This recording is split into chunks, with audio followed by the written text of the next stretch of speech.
গত ১৫ বছরে আওয়ামী লীগ নির্বাচনের নামে প্রহসন করে অনির্বাচিত শাসন দেশের রাষ্ট্র কাঠামো ধ্বংস করে দিয়েছিল।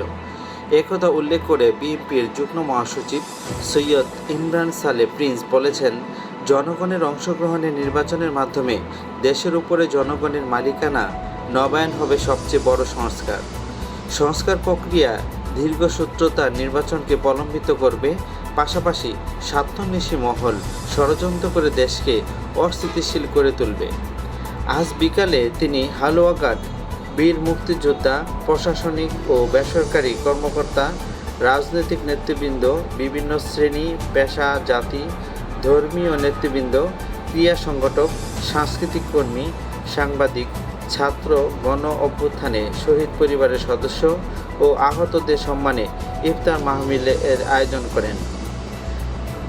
হালুয়াঘাট সরকারি শহীদ স্মৃতি ডিগ্রি কলেজ মাঠে অনুষ্ঠিত ইফতারের পূর্বে উপস্থিত সকলকে স্বাগত জানিয়ে বক্তব্যে ইমরান সালেহ প্রিন্স এইসব কথা বলেন।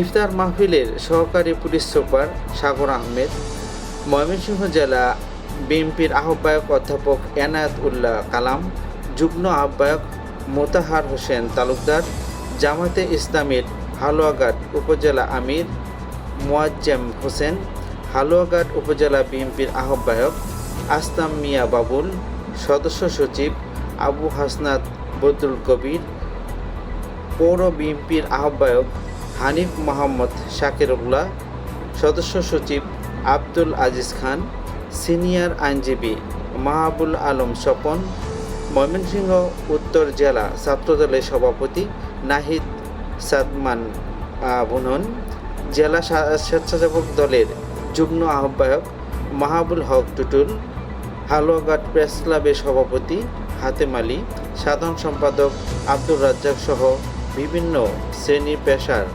বিপুল সংখ্যক নেতৃবৃন্দ উপস্থিত ছিলেন। ইফতারের পূর্বে দেশ ও জাতির কল্যাণে বিশেষ মোনাজাত করা হয় এবং আমাদের এলাকার তরুণ সমাজকে দূরে যেতে হবে না কর্মসংস্থানের জন্য। তারা এই হালুয়াঘাটেই কর্মসংস্থান খুঁজে পাবে এবং এখানে নিজেদের বাড়িতে থেকে তার পরিবার পরিজনের সাথে থেকে এইখানেই কাজ করে আবার রাতে বাড়িতে ফিরে যেতে পারবে। এরকম একটি পরিবেশ সৃষ্টি করা অসম্ভব কোনো ব্যাপার নয়, কিন্তু কঠিন ব্যাপার।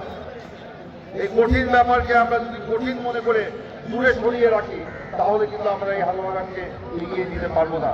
কাউকে না কাউকে সে কাজটি শুরু করতে হবে।